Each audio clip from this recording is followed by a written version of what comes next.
Okay friends, अब number है हमारे रीजनिंग के अगले लेक्चर का। हमने अभी पहला लेक्चर कौन सा स्टडी किया था? इनइक्वालिटी, असमानता। अब हम बात करेंगे अगला टॉपिक, मैंने आपको इंट्रोडक्शन में भी बताया था। असमानता के बाद हम क्या पढ़ेंगे? सिलॉक्स, जिसे हम हिंदी में न्याय निगमन कहते हैं। सिलॉक्स का फॉर्मेट क्या होता है? इसमें आपको स्टेटमेंट और कंक्लूजन, कथन और निष्कर्ष, जैसा कि आपने असमानता में किया था, आपको कथन दिया जाएगा और निष्कर्ष दिया जाएगा। आपको बताना है दिए गए कथन के अनुसार कौन सा निष्कर्ष सत्य है या अनुसरण कर रहा है, मतलब फॉलो कर रहा है।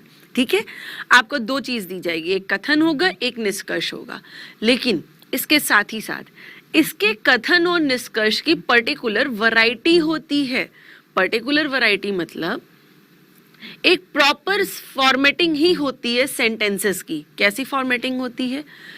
अब इसमें दो तरीके का डिवीजन होता है, एक होता है पॉजिटिव टाइप, एक होता है निगेटिव टाइप। ठीक है, पॉजिटिव में कौन से दो शब्द आते हैं? एक आता है ऑल और दूसरा आता है सम, मतलब एक आता है सभी और दूसरा आता है कुछ।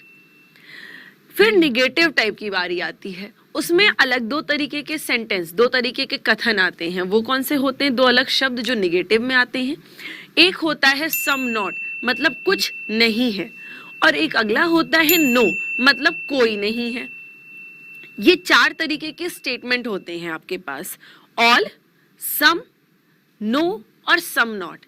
इन्हीं चारों के ट्रांसफॉर्मेशन में, इन्हीं चारों के अरेंजमेंट में आपको कथन दिया जाता है और इन्हीं चारों के ही आपस में अरेंजमेंट में आपको क्या दिया जाता है? निष्कर्ष। इतनी बात क्लियर है? अब देखिए, आपको याद होगा स्कूल डेज में हमने कुछ वेन डायग्राम टाइप की चीज सिंप्लीफाई की थी। अगर आपको याद होगा, वेन डायग्राम हम कैसे सॉल्व करते थे? कुछ circle and all that, circle के बेसिस पे डिस्क्रिमिनेशन होता था, हम उस पर सिंप्लीफाई करते थे। याद आया कुछ?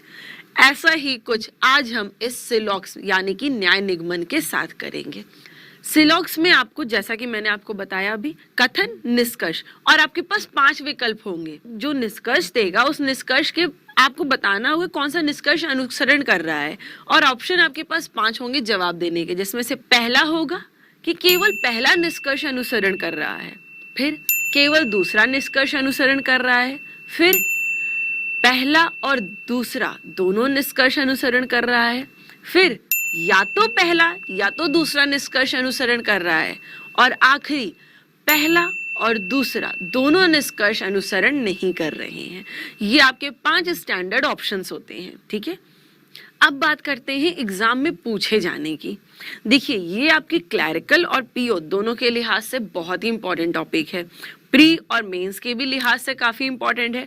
लेकिन आजकल ये ऑर्गेनाइजेशंस कुछ एक्सपेरिमेंटल हो गई हैं, इसके चलते कई बार ये टॉपिक आपको सरप्राइजेस के साथ देखने को मिलता है, और कई बार ये टॉपिक आपको पूरे एग्जाम में मिलता ही नहीं है, और कई बार 6 नंबर का भी मिल जाता है। तो इसका कोई हम स्टैंडर्ड ट्रैक मान के नहीं चल सकते हैं। ठीक है, अब बात करते हैं अपने हर तरीके के स्टेटमेंट की। ठीक, कैसे कैसे होते हैं, कैसे सिंप्लीफाई करते हैं, उस पे आने से पहले मैं आपको बताना चाहूंगी इस न्याय निगमन के कई चरण हैं। एक चरण होगा डेफिनेट वाला। डेफिनेट वाला मतलब हम किसी भी प्रकार की कोई गुंजाइशें नहीं तलाशेंगे, हमें भाषा जो दी जाएगी वो एकदम परफेक्ट होगी। जैसे कि सभी ए बी हैं, एक दूसरी भाषा इसी के साथ होती है जिसे हम संभावना का नाम देते हैं। उस भाषा में आपसे क्या कहा जाएगा? सभी ए के बी होने की संभावना है, all A being B is a possibility. ये दो तरीके की भाषाएं होती हैं। तो हम धीरे धीरे चरण को, धीरे धीरे लेवल को रेस करेंगे। सबसे पहले हम पढ़ेंगे डेफिनेट टाइप वाले न्याय निगमन को, फिर हम पढ़ेंगे कि इस न्याय निगमन में या तो की शर्त कब लगती है, मतलब आइदर और की कंडीशन कब आ जाती है। ये भी बहुत क्रिटिकल पार्ट है आपके न्याय निगमन का। फिर हम आएंगे भिन्न प्रकार की संभावनाओं पर, अलग अलग तरीके की संभावना, अलग अलग तरीके की गुंजाइशें। यहाँ पे ये खत्म नहीं होगा। इसके साथ फिर हम आएंगे निगेटिव संभावनाओं पे, निगेटिव पॉसिबिलिटीज भी होती है। उसके बाद एकदम लास्ट स्टेज में हम डिस्कस करेंगे ये डिफरेंट ऑर्गेनाइजेशंस ने क्या किया है। आजकल कुछ नए नए वर्ड इन्वॉल्व कर दिए हैं। जैसे हम और आप तो पढ़ते हैं केवल ऑल, सम, नो और सम नॉट, लेकिन एग्जामिनेशन हॉल में हमें ओनली, जैसे हम हिंदी में केवल कहते हैं, केवल जैसा शब्द भी देखने को मिल गया। कम से कम जैसा शब्द भी देखने को मिल जाता है, अधिकतर वाला भी मिल जाता है। फिर हम डील करेंगे इन नए नए शब्दों से, ये जो नए नए सरप्राइजेस आए हैं, और उसके बाद लास्ट में हम एक्सरसाइज पे जाएंगे जब हम सारी चीजों को समझ लेंगे। ठीक है, चलिए फिर शुरुआत करते हैं। कथन और निष्कर्ष सवालों पे जाने से पहले इन चारों प्रकार का जरा एक बार डायग्राम समझते हैं कि डायग्राम बनता कैसे है। जैसा कि अभी मैंने आपसे कहा था वेन डायग्राम में हम बनाएंगे। ठीक है, वेन आरेख जिसे हम कहते हैं, वेन डायग्राम में कैसे बनाएंगे। जैसा कि आपका सबसे पहला सेंटेंस, सबसे पहला स्टेटमेंट क्या है, ऑल ए इज बी, मतलब सभी ए बी है। अब सभी ए बी है का डायग्राम बनेगा तो बनेगा कैसे। आप इमेजिन करिए आपने दो सर्कल लिया, दो सर्कल इमेजिन करिए, एक का नाम ए रख दिया, अगले का नाम बी रख दिया। हमने दो सर्कल ले लिया, एक का ए रख दिया, एक का बी रख दिया। अब हमसे कहा जा रहा है कि सारे के सारे ए बी हैं, हम इनको रिप्रेजेंट करें तो करें कैसे, हम क्या कर सकते हैं। सिंपल सी चीज है, इस ए को बी के अंदर में हम ढक सकते हैं कि नहीं ढक सकते। तो शायद जो हमसे स्टेटमेंट यानी कि कथन कह रहा है हम उसको जस्टिफाई कर ले जाएंगे। देखिए जैसे आपको यहाँ पे डायग्राम दिख रहा होगा, आपको अगर कहा जा रहा है, अभी मैंने दो सर्कल अलग अलग लिए थे, एक का नाम ए रखा था, अगले का नाम बी रखा था। अब हमने क्या किया, इसमें हमने पूरे के पूरे ए को क्या कर दिया, बी के अंदर में कवर अप कर दिया, बी के अंदर में पैक कर दिया। क्यों करा, क्योंकि हमसे कथन ही वही बात कह रहा है। कथन ने क्या कहा, सभी ए बी हैं, सभी ए बी होने के लिए ए को पूरी तरीके से बी के अंदर में मर्ज हो जाना पड़ेगा। इतनी चीजें समझ में आई। अब इसके बाद आते हैं सेकंड टाइप पे। सेकंड टाइप क्या है, सम ए इज बी, सम, फिर वही चीज, दो गोले हम इमेजिन करते हैं, एक का नाम ए रखते हैं, अगले का नाम बी रखते हैं। अब हमें क्या बनाना है, सम ए इज बी बनाना है, मतलब कुछ ए बी हैं। आप यहाँ पे देख सकते हैं, देखिए ये ए था, ये बी था। कुछ होने का मतलब पूरी तरीके से आप इनको मर्ज नहीं करेंगे, आप इनका छोटा सा पार्ट एक दूसरे से इंटरसेक्ट करवा देंगे, जैसा कि इस डायग्राम में किया गया है। हमने ए और बी इन दोनों सर्कल के कुछ पार्ट को कॉमन कर दिया है। स्टेटमेंट भी तो हमसे यही कह रहा था कि कुछ ए बी है, तो हमने यहाँ पे इस डायग्राम में रिप्रेजेंट कर दिया। ये जो दोनों थे, ये दोनों पॉजिटिव टाइप के स्टेटमेंट थे, पॉजिटिव टाइप के कथन थे। ऑल और सम, ये दोनों पॉजिटिव थे। ठीक है, मतलब सभी और कुछ। अब हम आते हैं निगेटिव टाइप पे। निगेटिव टाइप में सबसे पहला आपके पास आएगा सम नॉट, जिसे हम कहते हैं कुछ नहीं है। सेंटेंस क्या होता है, कुछ ए बी नहीं है। ठीक है, फिर इमेजिन करिए दो सर्कल है हमारे पास, एक का नाम ए है, एक का नाम बी है। अब आपके दिमाग में डायग्राम क्या आया है, क्या रिप्रेजेंटेशन बनाएंगे आप इसका कि कुछ ए बी नहीं है। इसके रिप्रेजेंटेशन के लिए हम क्या करेंगे, थोड़ा सा नया फॉर्मेट लेते हैं। नया क्या करते हैं, क्या हमसे स्टेटमेंट ने कहा है कि कुछ ए बी नहीं है, मतलब ए का कुछ हिस्सा ऐसा है जो बी नहीं है। इसका मतलब ये नहीं हुआ कि ए के बाकी हिस्से में आप बी को ले आइए। ठीक है, बस इसका मतलब यही है ए का कुछ हिस्सा बी में नहीं है। तो अब हमने क्या किया, हमने एक ए के कुछ पार्ट को शेडेड कर दिया, आपको यहाँ डायग्राम में दिख रहा होगा। ए के ऊपर से कुछ पार्ट को हमने क्या कर दिया, शेड कर दिया, और एक आइकन बना के बी में कनेक्ट कर दिया। ये क्या रिप्रेजेंट कर रहा है कि ये ए का इतना सा हिस्सा, इतना सा मतलब ये जो शेडेड हिस्सा है, ये इतना सा हिस्सा बी नहीं है। बाकी हिस्से के बारे में हमें नहीं पता। अभी हम बस इतना जानते हैं कि ये ए का शेडेड पार्ट बी में इन्वॉल्व नहीं है। ठीक है, ये था निगेटिव का फर्स्ट पार्ट। निगेटिव का एक और सेंटेंस होता है जिसे हम कहते हैं कि कोई भी ए बी नहीं है, मतलब नो ए इज बी। अब फिर वही दो सर्कल, एक का नाम ए, एक का नाम बी। क्या रिप्रेजेंटेशन हम बनाएंगे, सिंपल सी चीज है। क्या कहा गया है हमसे कि कोई भी ए बी नहीं है, मतलब दोनों सर्कल को हमें एक दूसरे से रिलेट करना ही नहीं है, दोनों को इंडिपेंडेंट एंटिटीज के रूप में रखना है, एक दूसरे से रिलेट नहीं कराना है, जैसा कि यहाँ डायग्राम में किया गया है। ए रख दिया, बी रख दिया, इनके बीच में एक लाइन ड्रॉ कर दिया गया जो रिप्रेजेंट कर रहा है कि कोई भी ए बी नहीं है। खाली आप सेपरेट मत रखिएगा, इसको एक लाइन से रख कर दीजिएगा, क्योंकि जब आप क्वेश्चंस पे जाएंगे ना तो आपको पता ही नहीं चलेगा, इतने सर्कल्स बन जाएंगे तो आप भूल जाएंगे कि आफ्टर ऑल ये नो वाला रिलेशन था तो था किसके साथ। इसीलिए इसमें हमें कंफ्यूजन ना हो और बार बार इस स्टेटमेंट को पढ़ने की जरूरत ना पड़े, इसीलिए हम इन दोनों सर्कल के बीच में एक लाइन ड्रॉ कर देंगे कि मतलब ये ए और बी दोनों एक दूसरे के नजदीक नहीं आ सकते हैं। इतनी बात समझ में आई आपको? तो ये थे सारे रिप्रेजेंटेशंस, ठीक है, पॉजिटिव के भी और नेगेटिव के भी। अब बात करते हैं कि इन पर्टिकुलर रिप्रेजेंटेशंस के अंदर कुछ निष्कर्ष ऐसे होते हैं जो हमेशा सत्य होते हैं, कुछ निष्कर्ष ऐसे हैं, और वो निष्कर्ष कौन से हैं चलिए देखते हैं। चलिए अब बारी है इस पर्टिकुलर स्टेटमेंट, इस पर्टिकुलर डायग्राम के अंदर कौन कौन से निष्कर्ष हमेशा सही होते हैं। ये रिप्रेजेंटेशन किस चीज का है? अभी हमने देखा ऑल ए इज बी का, ठीक है। अब इसमें अगर मैंने आपसे पहला कंक्लूजन, पहला निष्कर्ष पूछा कि सम बी आर ए, मैंने आपसे पहला कंक्लूजन क्या पूछा? सम बी आर ए, मतलब कुछ बी ए है। इस डायग्राम के अंदर पहला कंक्लूजन कि कुछ बी ए हैं। अब एक बात बताइए, आपको इस डायग्राम को देख के क्या लग रहा है कि ये निष्कर्ष, ये कंक्लूजन सही है या गलत है? इमेजिन करिए आपके पास दो प्लेट है, ठीक है, एक बड़ी प्लेट है और एक छोटी प्लेट है। अब बड़ी प्लेट के ऊपर मैंने छोटी प्लेट रख दी, ठीक है, बड़ी प्लेट का कुछ थोड़ा सा पार्ट आपको बाहर बाहर से आउटर बाउंड्री पे आपको नजर आएगा सर्कुलर में, है ना। अब अगर मैं आपसे ये पूछूं कि बड़ी प्लेट का कुछ हिस्सा छोटी प्लेट ने ढका है, तो ये बात सही हुई कि गलत हुई? सही हुई ना। वही चीज यहाँ पे हो रही है। ये जो बी है ना, ये बड़ी प्लेट है, और ये जो ए है ये छोटी प्लेट है। लेकिन इस बड़ी प्लेट का हिस्सा किसने ढक के रखा है? ए ने। कितना हिस्सा? क्या पूरा हिस्सा या कुछ हिस्सा? फिर जवाब क्या निकल के आया?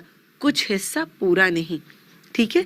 इसीलिए हम यहाँ पे ये निष्कर्ष निकाल सकते हैं कि कुछ बी ए है, मतलब बी का कुछ हिस्सा ए के पास है। ए ने बी के कुछ हिस्से को कवर अप करके घेर के रखा है। ये चीज तो सही हो गई, पहला निष्कर्ष यहाँ पे ये कंफर्म सही है, कोई डाउट नहीं है इसमें। इसी में एक कंक्लूजन और है। अच्छा, अगर मैं आपसे इसी का वाइस वर्सा, जस्ट अपोजिट चीज पूछूं, जैसे अगर मैं आपसे अब ये पूछूं कि सम ए आर बी, कुछ ए भी बी हैं, आप इस निष्कर्ष के फेवर में हैं या नहीं है? क्या जवाब, क्या दिमाग में आ क्या रहा है? ये निष्कर्ष सही है या गलत है? डायग्राम को देख के सोचिए। अब आप कुछ लोग सोच रहे होंगे सही भी है, और काफी लोग सोच रहे होंगे कि गलत है। भाई गलत क्यों है? क्योंकि यहाँ पे कुछ ए नहीं बल्कि पूरा का पूरा ए ही बी के अंदर बंद है, तो कुछ की बात बकवास साउंड हो रही है हमें, है ना। शायद आपके मन में इसको लेके कुछ डाउट आ रहा होगा ना। चलिए इस बात को एक एग्जाम्पल के जरिए समझते हैं, ठीक है। ये एक हॉल है, हॉल नंबर 1।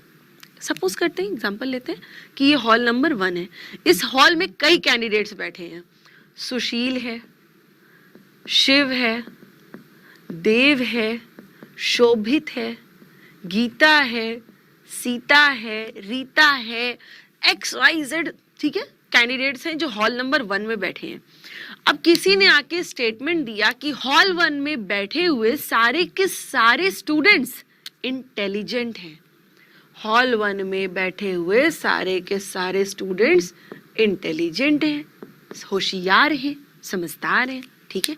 हमने ये हॉल 1 लिया, इस हॉल 1 के अंदर सारे स्टूडेंट्स XYZ नाम ले लिया और इन सारों को एक आउटर बाउंड्री से कवर कर दिया, उसका नाम क्या रख दिया? इंटेलिजेंट। क्योंकि स्टेटमेंट में भी हमसे यही कहा ना, हॉल 1 में बैठे सारे के सारे स्टूडेंट इंटेलिजेंट हैं। हमने बना दिया डायग्राम। अब किसी ने आके हमसे कंक्लूजन, हमसे निष्कर्ष पूछा कि क्या सुशील और शिव भी इंटेलिजेंट हैं? क्या जवाब आएगा? सुशील और शिव इंटेलिजेंट हैं या नहीं हैं? प्रैक्टिकल तजुर्बे पे मत जाइएगा कि आप सुशील और शिव को किसी जानते होंगे और आप सोचे कि वो इंटेलिजेंट हैं या नहीं है। प्रैक्टिकल नहीं, यहाँ हम लॉजिकली सोचेंगे, ठीक है। अब एक बात बताइए, ये जो दोनों बंदे हैं सुशील और शिव, ये दोनों हॉल 1 के अंदर बैठे हैं, ठीक है। जब हॉल 1 के अंदर ये दोनों बंदे बैठे हैं और हमसे स्टेटमेंट कहा गया कि हॉल 1 के अंदर बैठे हुए सारे के सारे लोग इंटेलिजेंट हैं, तो ये जो सुशील है, शिव है, देव है, शोभित है, गीता है, रीता है, सरिता है, मोहन है, सोहन है, रोहन है, ये सारे के सारे क्या हुए? इंटेलिजेंट ही तो हुए। तो अगर उनमें से हमने 2 लोग को निकाल के पूछा क्या सुशील और शिव इंटेलिजेंट हैं, आपका जवाब क्या आएगा? आप क्या डिनाई कर जाएंगे कि ये इंटेलिजेंट नहीं है? आप क्या सोचेंगे अगर मैंने आपसे एक सवाल पूछा, क्या सुशील और शिव इंटेलिजेंट हैं? अब आपके दिमाग में क्या आएगा? बेशक है ना। लेकिन अब एक बात फिर से सोचिए, यहाँ पे सोचने वाली चीज है कि ये जो सुशील और शिव हैं, ये इस पूरे का क्या है? एक हिस्सा है, एक पार्ट है। इसी हिस्से को क्या कहते हैं? सम, मतलब कुछ। कुछ का मतलब क्या होता है? पूरा थोड़ी ना है। कुछ का मतलब है एक हिस्सा, एक पार्ट। तो ये दोनों बंदे क्या है? इस हॉल 1 का पार्ट है। और जब पूरा ही हॉल 1 इंटेलिजेंट है तो हॉल 1 के अंदर जो भी लोग बैठे हैं वो भी इंटेलिजेंट है।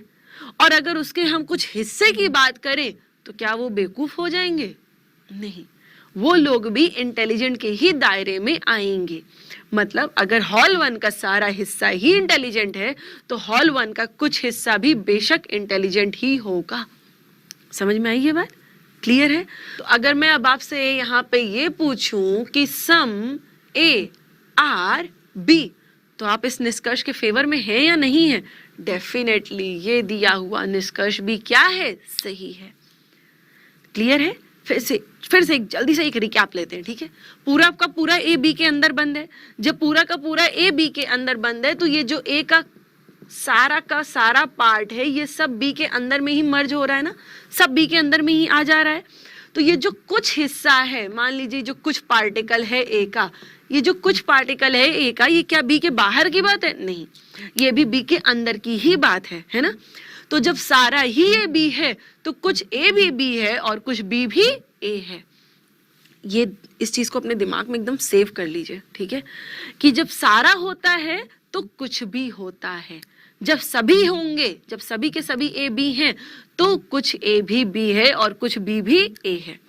ये दो कंक्लूजन तो यहाँ पे डेफिनेट पक्का सही है। बाकी चीजें परिस्थितियों और सवाल के हिसाब से बनती बिगड़ती रहेंगी, लेकिन इन दो निष्कर्ष को इस डायग्राम में हमेशा सत्य ही होना है, ठीक है? अभी मैं आपको इसीलिए वही चीजें बता रही हूँ जो हर पर्टिकुलर स्टेटमेंट में कुछ ऐसे निष्कर्ष होते हैं जो हमेशा सत्य होते हैं। कैसे भी कंडीशन आ जाए, वर्स्ट से वर्स्ट सिनेरियो आ जाए, लेकिन कुछ निष्कर्ष हमेशा सत्य होते हैं जो यूनिवर्सल ट्रुथ के दायरे में आते हैं। ये दोनों यहाँ पे यूनिवर्सल ट्रुथ हैं, ठीक है? जब सारे ही ए बी हैं तो कुछ ए भी बी है और कुछ बी भी ए है। मतलब जब सभी होंगे तो कुछ भी होंगे, ठीक है? अब आते हैं पॉजिटिव का, ये फर्स्ट पार्ट था, पॉजिटिव के सेकंड पार्ट पे। चलिए फिर आते हैं अपने अगले रिप्रेजेंटेशन पे। और ये किस चीज का रिप्रेजेंटेशन है? कि कुछ ए बी है, मतलब सम ए आर बी, ठीक है? अब इस रिप्रेजेंटेशन में आपको क्या लग रहा है, कौन सी एक बात निश्चित रूप से सत्य होगी? एक क्लियर सी चीज है, जब ए का कुछ हिस्सा बी में है तो ऑब्वियस सी बात है कि बी का भी कुछ हिस्सा ए में कॉमन है। आफ्टर ऑल ये कॉमन पार्ट है ना जो हमने शेडेड करके रखा है। जब ए का कुछ हिस्सा बी में है मतलब बी का भी कुछ हिस्सा ए में है, तो जो एक कंफर्म का कंक्लूजन यहाँ पे बन के आएगा वो होगा सम बी आर ए। जब कुछ ए बी है तो फिर क्या होगा?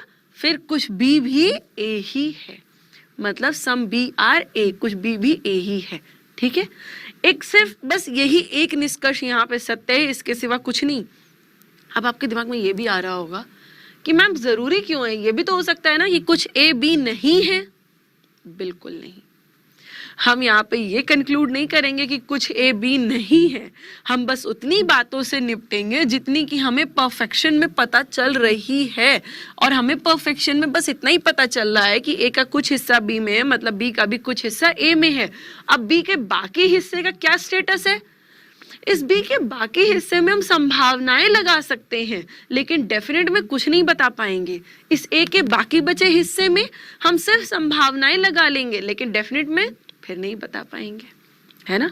अभी आपको लग रहा होगा कि क्यों नहीं बता सकते, फिर वो जो आप पॉसिबिलिटी यानी कि संभावना के जोन में एंटर करेंगे तब आप खुद ही समझ जाएंगे कि ओह ऐसा था क्या, ठीक है? तो ये था हमारा सम का रिप्रेजेंटेशन, और सम के अंदर बस यही एक रिवर्स वाला सम ही सही होगा, ठीक है? अब ये पॉजिटिव पार्ट्स थे। अब आते हैं निगेटिव के पहले स्टेटमेंट पर। ओके, तो ये है हमारा निगेटिव का पहला स्टेटमेंट, जो कि क्या रिप्रेजेंट कर रहा है कि कोई भी ए बी नहीं है। मैंने आपसे अभी स्टार्टिंग में भी बताया था, इसीलिए हमने इन दोनों के बीच में एक साइन, एक आइकन टाइप का बना दिया जिसको क्रॉस कर दिया कि मतलब ए और बी के बीच में रिलेशन तो है, लेकिन रिलेशन कैसा है, नेगेटिव रिलेशन है कि पूरा का पूरा ए ही बी नहीं है। ठीक है, अब आपके दिमाग में क्या क्या निष्कर्ष आ रहे हैं? जब पूरा ए ही बी नहीं है तो एक चीज और ऑब्वियस ही है, क्या, कि पूरा बी भी ए नहीं है, मतलब नो बी इज ए। ये निष्कर्ष यहाँ पे क्या है, सही है। जब कोई भी ए बी नहीं है तो ऑब्वियस सी बात है कि कोई भी बी ए नहीं है, इसलिए चलिए ये निष्कर्ष तो सही है। आपको क्या लगता है, क्या इसके सिवा और कोई निष्कर्ष यहाँ पे सही होगा या बस यही एक निष्कर्ष सही है? सोचिए, थोड़ा सा सोचिए, क्या सिर्फ यही एक सही है या और भी कुछ सही है? कुछ और बातों को भी जरा ऑब्जर्व करते हैं, देखते हैं। Some A are not B, some A are not B, ये है सेकेंड कंक्लूजन, दूसरा निष्कर्ष। इसका स्टेटस सोचिए जरा इस डायग्राम में कि कुछ ए बी नहीं है, ये निष्कर्ष सही है या गलत है? कई लोगों के दिमाग में आ रहा होगा सही है, कई लोग सोच रहे होंगे गलत है ना? आपको याद होगा मैंने सभी में एक एग्जांपल लिया था कि पूरा का पूरा हॉल 1 ही इंटेलिजेंट है ना? थोड़ा सा उसी एग्जांपल को थोड़ा सा ट्विस्ट, थोड़ा सा चेंज करते हैं। ये सारे स्टूडेंट हॉल 1 में बैठे हैं, ये हॉल 1 में सारे स्टूडेंट बैठे थे। स्टूडेंट के नाम क्या क्या थे? सुशील, शिव, देव, शोभित, मनीष, सुनील, गीता, सीता, रीता, ये सारे नाम थे ना कैंडिडेट्स के। ठीक है, अब मैं इसी में से आपसे एक एग्जांपल थोड़ा सा चेंज करा।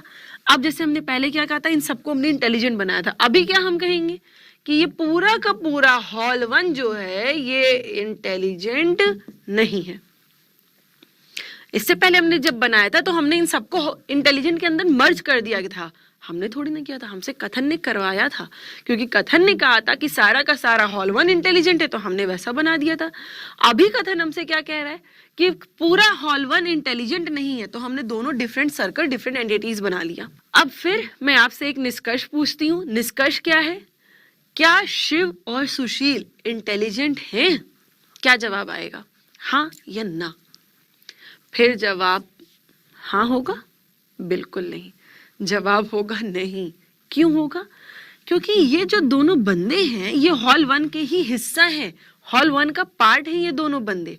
और जब पूरा हॉल 1 ही इंटेलिजेंट नहीं है तो ऑब्वियस सी बात है कि ये दोनों बंदे भी इंटेलिजेंट नहीं है। क्यों नहीं है? क्योंकि ये दोनों बदकिस्मती से हॉल 1 का हिस्सा हैं। और जब हॉल 1 ही इंटेलिजेंट नहीं है तो ये दोनों भी इंटेलिजेंट नहीं हुए। लेकिन ये दोनों, अभी मैंने क्या कहा, ये दोनों हॉल 1 का क्या है? हिस्सा है, कुछ पार्ट है। मतलब जब पूरा हॉल 1 ही इंटेलिजेंट नहीं है तो जो हॉल 1 का कुछ पार्ट होगा वो भी इंटेलिजेंट नहीं होगा। क्लियर हुई ना ये बात? जब पूरा हॉल 1 ही इंटेलिजेंट नहीं है तो जो हॉल 1 के कुछ पार्ट होंगे वो भी इंटेलिजेंट नहीं है। जब पूरा ए ही बी नहीं है तो ये जो ए के कुछ टाइनी पार्ट्स हैं, क्या ये बी के अंदर में आप इमेजिन करोगे? बिल्कुल नहीं। जब पूरा ए ही बी नहीं है तो ये जो ए के कुछ हिस्से हैं ये भी बी नहीं है। तो उस हिसाब से तो ये निष्कर्ष क्या हो गया? सही हो गया, है ना? अच्छा, फिर यहाँ पे एक नोट और, क्या यही एक चीज सही है? इसके सिवा और कुछ नहीं सही होगा? अरे बाबा, जब ये सही है कि कुछ ए बी नहीं है तो ये भी तो बात सही हुई ना कि कुछ बी भी ए नहीं है। जब पूरा बी ही ए नहीं है तो जो बी का कुछ हिस्सा है वो भी ए नहीं है। मतलब some B are not A, ये निष्कर्ष भी क्या हो गया? सही हो गया। इसका मतलब इस नो के डायग्राम में कोई भी ए बी नहीं है के डायग्राम में 2 नहीं बल्कि 3 निष्कर्ष डेफिनेट रूप में करेक्ट होंगे। पहला कि जब कोई भी ए बी नहीं है तो इसका मतलब कोई भी बी ए नहीं है। दूसरा, जब कोई भी ए बी नहीं है तो जो ए का कुछ हिस्सा है वो भी बी नहीं है और जो बी का कुछ हिस्सा है वो भी ए नहीं है। क्लियर हुई ना इतनी चीजें? अब आते हैं निगेटिव के सेकंड डायग्राम पे, सेकंड रिप्रेजेंटेशन पे। चलिए बढ़ते हैं। चलिए फिर ये है हमारा निगेटिव पार्ट का सेकंड रिप्रेजेंटेशन, जिसको हमने क्या नाम दिया है कि कुछ ए बी नहीं है। देखिए ए डायग्राम है कि ए का कुछ हिस्सा, इसीलिए उसको शेडेड कर दिया है, ए का कुछ हिस्सा बी में इन्वॉल्व नहीं है। अब आप ये बताइए इसमें कौन सा ऐसा निष्कर्ष होगा जो निश्चित रूप से सत्य है? कौन सा? कोई भी नहीं। देखिए अब आपको थोड़ा ताज्जुब लग रहा होगा कि कोई भी निष्कर्ष सत्य कैसे नहीं है ना? एक्चुअली बात यह है कि इसमें अभी हम परफेक्शन में कुछ भी बता नहीं सकते कि कौन सा निष्कर्ष सत्य है या कौन सा निष्कर्ष गलत है। अभी हम परफेक्शन में कुछ नहीं कह सकते। इस डायग्राम के अंदर हम सिर्फ और सिर्फ संभावनाएं बना पाएंगे। अगर आप ये सोचो कि कुछ ए बी नहीं है, इसका मतलब कुछ बी भी ए नहीं है, नहीं, ये निष्कर्ष गलत है। आप ये नहीं मान के चलोगे कि कुछ ए बी नहीं है, इसका मतलब कुछ बी भी ए नहीं है ना? आप ये सोचो कि जैसा कि आपने पॉजिटिव वाले सम में किया था वही आप यहाँ पे भी कर लोगे? बिल्कुल नहीं। आपके दिमाग में आई नो काफी डाउट्स आ रहे होंगे कि ऐसा क्यों है, कैसे हो गया। एक सिंपल सा काम करिए, यहाँ पे एक रिमार्क बना के छोड़ दीजिए अभी इसे। ये कंफ्यूजन का एक अलग ही पुराण है। इसको समझने के लिए सबसे जरूरी होगा कि हम डेफिनेट वाली बात समझें, आइदर और की शर्तें मतलब या तो की शर्तें समझें और संभावनाओं को समझें। पहले इन तीनों चरणों को पार कर ले, उसके बाद इस डायग्राम को हम इंडिपेंडेंटली एक चार्ट के जरिए समझेंगे जो शायद बहुत आसान हो जाएगा और कंफ्यूजन भी नहीं रखेगा। इतनी चीजें क्लियर हो गई। चलिए फिर बढ़ते हैं कुछ एग्जाम्पल्स की तरफ। देखते हैं निष्कर्ष सही कब कहेंगे हम और गलत कब कहेंगे।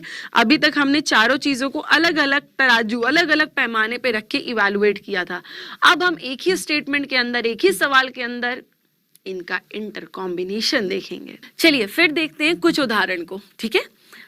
अब मैं स्टेटमेंट, अभी मैं आपकी सुविधा के लिए यहाँ पे स्टेटमेंट भी लिख रही हूँ, डायग्राम भी बना रही हूँ, बट लेटर ऑन कुछ देर बाद मैं सिर्फ स्टेटमेंट बोलूंगी और मैं चाहूंगी कि आप भी अपनी कॉपी में जरूर सिंप्लीफाई करें, ठीक है? मैं यहाँ पे स्टेटमेंट बोल रही हूँ, आप अपनी कॉपी में स्ट्रेट अवे डायग्राम बनाइएगा। मैं निष्कर्ष पूछूंगी और आप सोचिएगा कि ये दिया हुआ निष्कर्ष इस डायग्राम में सही है या गलत है, ठीक है? चलिए फिर देखते हैं कुछ सवाल। मान लीजिए मैंने अब आपको स्टेटमेंट दे दिया कि कुछ ए बी है। चलिए हमने डायग्राम बना दिया कि कुछ ए बी है, ठीक है?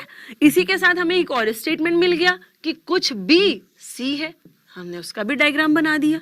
हमसे कथन ने कहा कि कुछ ए बी है, कुछ बी सी, हमने डायग्राम बना दिया, ठीक है? अब बारी है निष्कर्ष की। मैं आपको 3 निष्कर्ष दूंगी, अभी सही गलत बस एक सोचिएगा कि निष्कर्ष का स्टेटस है तो है क्या, ठीक है? मैंने 3 निष्कर्ष यहाँ पे आपको दिए। सबसे पहला कि कुछ सी बी है, सम सी आर बी। दूसरा मैंने क्या दिया आपको कि कोई भी ए बी नहीं है, नो ए इज बी। तीसरा क्या दिया मैंने आपको कि कोई भी ए सी नहीं है, नो ए इज सी। ये मैंने आपको 3 निष्कर्ष दिए। अब इन तीनों का जरा स्टेटस डिसाइड करिए, सोचिए कि क्या होगा, है ना? चलिए देखते हैं। अब ये जो पहला वाला है सम सी आर बी, सही है कि गलत है? डेफिनेटली ये निष्कर्ष सही है। क्यों? अभी हमने फंडामेंटल में पढ़ा, जब बी का कुछ हिस्सा सी में है तो ऑब्वियस सी बात है कि सी का भी कुछ हिस्सा बी में है, तो ये निष्कर्ष तो सही हो गया। अभी हमने देखा था जब कुछ ए बी है मतलब कुछ बी भी ए है, चलिए हमने मान लिया। दूसरा कह रहा है कोई भी ए बी नहीं है, ये सही है या गलत है? क्या सोच रहे हैं आप, सही है गलत? ये निष्कर्ष बिल्कुल गलत है। क्यों गलत है? अरे हमें क्लियरली दिख रहा है कि ए का कुछ हिस्सा बी में मर्ज्ड है, कॉमन पार्ट है इनके, और ये कह रहा है कि कोई भी ए बी नहीं, हम कैसे एक्सेप्ट कर ले? ये तो एकदम डायग्राम से जस्ट अपोजिट बात कह रहा है ना, इसलिए हमने इसको बिल्कुल डिनाई कर दिया कि ये गलत है। अच्छा तीसरा क्या कह रहा है? No A is C. अब इसके बारे में आप क्या सोच रहे हैं कि ये निष्कर्ष सही है गलत है? कई लोग सोच रहे होंगे कि ये निष्कर्ष सही है और कुछ लोग सोच रहे होंगे कि ये निष्कर्ष गलत है। सही वालों के दिमाग में अब क्या आया? ये ए यहाँ पे पड़ा हुआ है, सी यहाँ पे पड़ा हुआ है, दोनों के बीच में कहीं कुछ नजर आ नहीं रहा है, तो जब कुछ नहीं नजर आ रहा है इसका मतलब नो वाली बात सही हो गई, है ना? देखिए नो को ना हल्के में मत लीजिए कि जहां आपको कहीं कुछ नहीं नजर आएगा वहां आपने कोई नहीं को लगा दिया, है ना। ये भी एक तरीके की जानकारी है जो हमें डायग्राम से परफेक्शन में मिलती है। परफेक्शन में मिलने का मतलब समझ में आया क्या है? परफेक्शन का मतलब, मान लीजिए मैंने बोला ऑल ए इज बी और फिर बोल दिया no B is C. All A is B और नो बी इज सी। अब अगर मैं यहाँ पे पूछूं, यही निष्कर्ष तीसरा वाला, यहाँ पे पूछूं कि नो ए इज सी, ये सही है कि गलत है? ये डेफिनेटली सही है। क्यों सही है? क्योंकि पूरा का पूरा ये जो ए है ये बी के अंदर में बंद है और पूरा बी ही सी नहीं है, तो ऑब्वियस सी बात है कि पूरा ए भी सी नहीं है, मतलब कोई ए भी सी नहीं है। यहाँ पे तो ये सही है क्योंकि ये नो की बात यहाँ से हमें स्टेटमेंट ही चिल्ला चिल्ला के बता रहा है, लेकिन यहाँ पे हम इसको लेकर श्योर नहीं हो सकते, है ना। चलिए, ये तो था एक छोटा सा एग्जाम्पल। शायद अभी भी कई लोग कंफ्यूज हो रहे होंगे कि ये यहाँ पे गलत क्यों हो रहा है ना।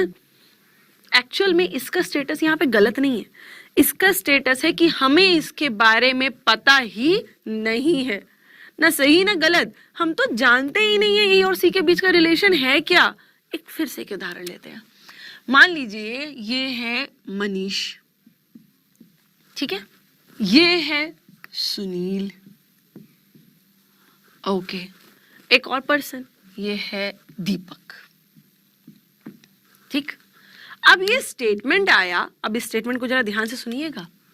मनीष फ्रेंड है किसका? सुनील का। सुनील फ्रेंड है किसका? दीपक का। ये सिचुएशन दी गई है आपको कि मनीष फ्रेंड है सुनील का, सुनील फ्रेंड है दीपक का। मैंने आपको बस इतनी चीजें बताई हैं, इसके सिवा कुछ नहीं बताया। मैंने आपको बताया मनीष फ्रेंड है सुनील का, सुनील फ्रेंड है दीपक का। अब मैंने आपसे निष्कर्ष पूछा, क्या मनीष और दीपक दुश्मन हैं? क्या जवाब आएगा आपके पास? आपके दिमाग में आप क्या सोच रहे हैं? अगर मैंने आपसे पूछा क्या मनीष और दीपक दुश्मन हैं, फिर आप सोच रहे होंगे हमें तो इसके बारे में पता ही नहीं मैम, आपने तो कुछ ऐसा बोला ही नहीं, आपने तो बस ये बताया कि ये फ्रेंड है इसका, ये फ्रेंड है इसका।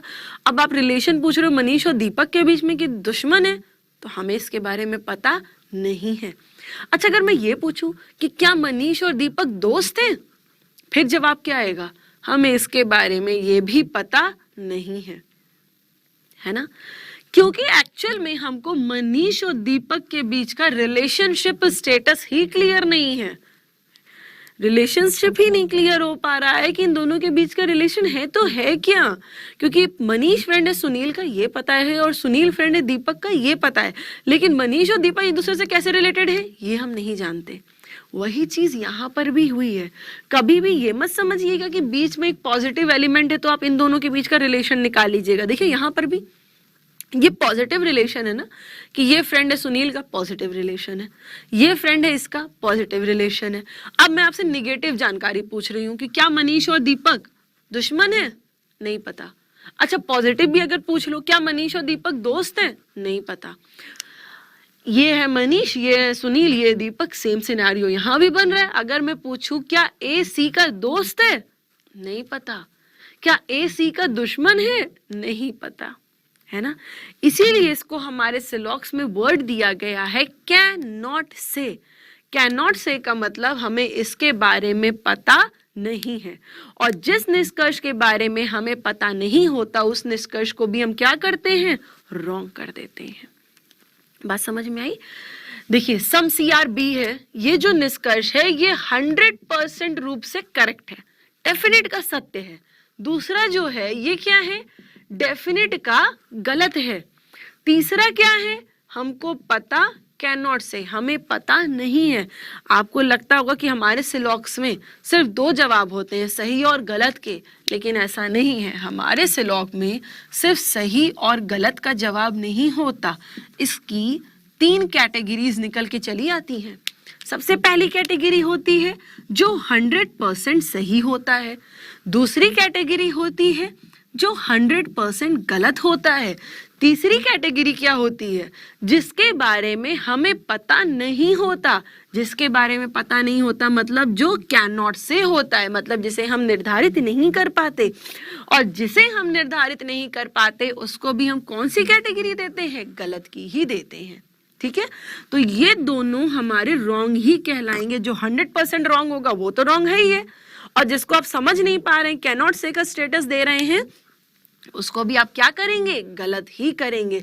सही सिर्फ एक होगा जो निश्चित रूप का सत्य है। ये तीन चीजें आपको समझ में आई, डेफिनेट ट्रू, डेफिनेट फॉल्स और कांट से। देखिए ये कांट से का ऑप्शन वहां पे मौजूद नहीं होता है। ऑप्शन मैंने आपको स्टार्टिंग में बताया था सिर्फ 5 ही हैं।